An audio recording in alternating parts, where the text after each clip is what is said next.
Tonight, I can report to the American people and to the world that the United States has conducted an operation that killed Osama bin Laden, the leader of Al-Qaeda, and a terrorist who's responsible for the murder of thousands of innocent men, women, and children. It was nearly 10 years ago that a bright September day was darkened by the worst attack on the American people in our history. The images of 9/11 are seared into our national memory.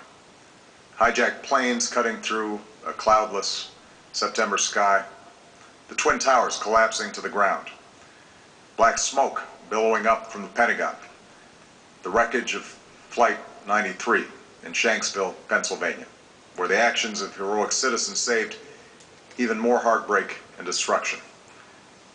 And yet we know that the worst images are those that were unseen to the world. The empty seat at the dinner table, children who were forced to grow up without their mother or their father, parents who would never know the feeling of their child's embrace, nearly 3,000 citizens taken from us, leaving a gaping hole in our hearts. On September 11th, 2001, in our time of grief, the American people came together. We offered our neighbors a hand, and we offered the wounded our blood. We reaffirmed our ties to each other and our love of community and country. On that day, no matter where we came from, what God we prayed to, or what race or ethnicity we were united as one American family. We were also united in our resolve to protect our nation and to bring those who committed this vicious attack to justice. We quickly learned that the 9/11 attacks were carried out by Al-Qaeda, an organization headed by Osama bin Laden, which had openly declared war on the United States and was committed to killing innocents in our country and around the globe. And so we went to war against Al-Qaeda to protect our citizens, our friends, and our allies. Over the last 10 years, thanks to the tireless and heroic work of our military and our counterterrorism professionals, we've made great strides in that effort. We've disrupted terrorist attacks and strengthened our homeland defense. In Afghanistan, we removed the Taliban government, which had given bin Laden and Al-Qaeda safe haven and support.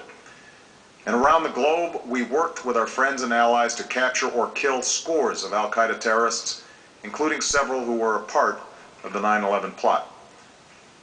Yet, Osama bin Laden avoided capture and escaped across the Afghan border into Pakistan. Meanwhile, Al-Qaeda continued to operate from along that border and operate through its affiliates across the world. And so shortly after taking office, I directed Leon Panetta, the director of the CIA, to make the killing or capture of bin Laden the top priority of our war against Al-Qaeda, even as we continued our broader efforts to disrupt, dismantle, and defeat his network.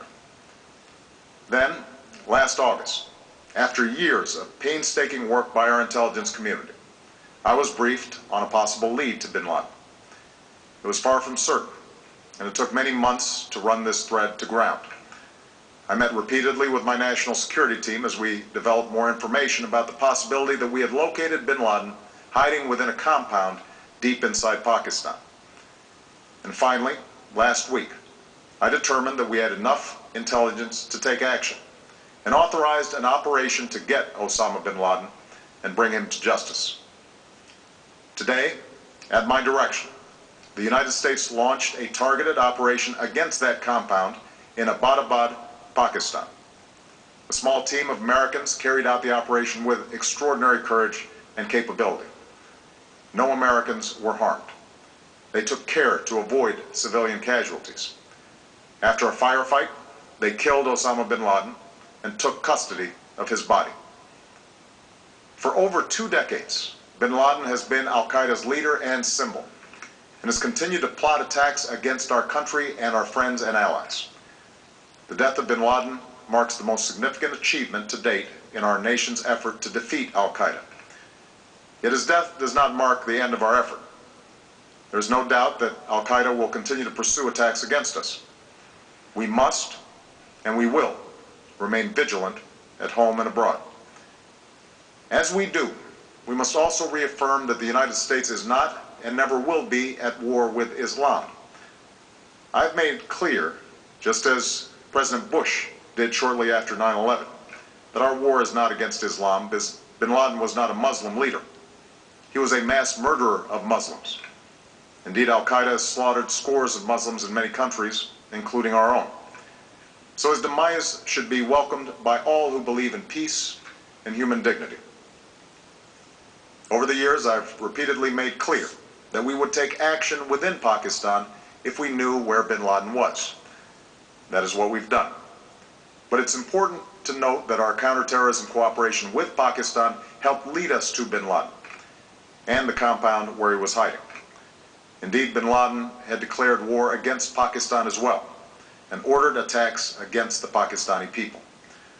Tonight, I called President Zardari, and my team has also spoken with their Pakistani counterparts. They agree that this is a good and historic day for both of our nations. And going forward, it is essential that Pakistan continue to join us in the fight against Al-Qaeda and its affiliates. The American people did not choose this fight. It came to our shores and started with the senseless slaughter of our citizens. After nearly 10 years of service, struggle, and sacrifice, we know well the costs of war. These efforts weigh on me every time I, as Commander-in-Chief, have to sign a letter to a family that has lost a loved one, or look into the eyes of a service member who's been gravely wounded. So Americans understand the costs of war. Yet, as a country, we will never tolerate our security being threatened, nor stand idly by when our people have been killed. We will be relentless in defense of our citizens and our friends and allies. We will be true to the values that make us who we are. And on nights like this one, we can say to those families who have lost loved ones to Al-Qaeda's terror, justice has been done. Tonight we give thanks to the countless intelligence and counterterrorism professionals who've worked tirelessly to achieve this outcome. The American people do not see their work nor know their names, but tonight they feel the satisfaction of their work and the result of their pursuit of justice. We give thanks for the men who carried out this operation, for they exemplify the professionalism, patriotism, and unparalleled courage of those who serve our country. And they are part of a generation that has borne the heaviest share of the burden since that September day. Finally, let me say to the families who lost loved ones on 9/11 that we have never forgotten your loss, nor wavered in our commitment to see that we do whatever it takes to prevent another attack on our shores. And tonight, let us think back to the sense of unity that prevailed on 9/11. I know that it has at times frayed. Yet today's achievement is a testament to the greatness of our country and the determination of the American people. The cause of securing our country is not complete, but tonight we are once again reminded that America can do whatever we set our mind to. That is the story of our history. Whether it's the pursuit of prosperity for our people or the struggle for equality for all our citizens, our commitment to stand up for our values abroad, and our sacrifices to make the world a safer place. Let us remember that we can do these things not just because of wealth or power, but because of who we are. One nation, under God, indivisible, with liberty and justice for all. Thank you. May God bless you. And may God bless the United States of America. President Obama from the East Room of the White House saying that after 10 years of service, struggle, and sacrifice, justice has been done. Osama bin Laden has been killed. And he was also saying to all the families of those killed on 9/11 that this is proof that we have never forgotten your loss. I'm joined now by Stacey Pelosi. Her father was killed in the World Trade Center on the 98th floor. How do you feel tonight, Stacey?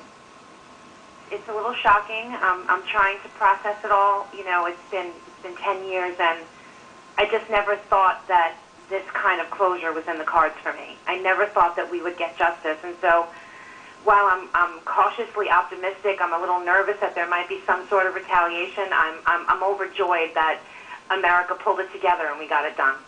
We pulled it together, we got it done. I could not say it better. After 10 years, the president hoping that this will bring about the kind of unity that we had in those days after 9/11, and I can only imagine how your family, Stacy, will be feeling in the coming days. It's it's all bittersweet, but you know, there's a part of you that wants to almost celebrate, even though that's not the right word. But it's, like I said, it's closure that we never expected we would get, and we're thrilled for that closure. Oh, well, thank you. We're thrilled for you. Thank you for coming on tonight. I want to bring in Brian Ross.